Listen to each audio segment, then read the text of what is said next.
Narito pa rin po ang News TV Quick Response Team sa may Barangay Santa Catalina, kung saan po patuloy nga po umalingaw-ngaw ang putukan dito ng mga sniper ng militar at sniper din ng MNLF.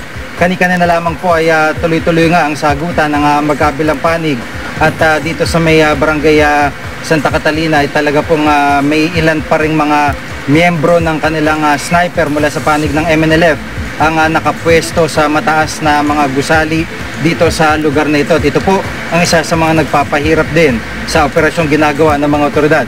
Samantala, kanina rin po ay isang kotse ang sumabog sa may malapit po dito sa aming kinatatayuan. At itong kotseng ito nga po ay ninalang tinamaan ng isang mortar.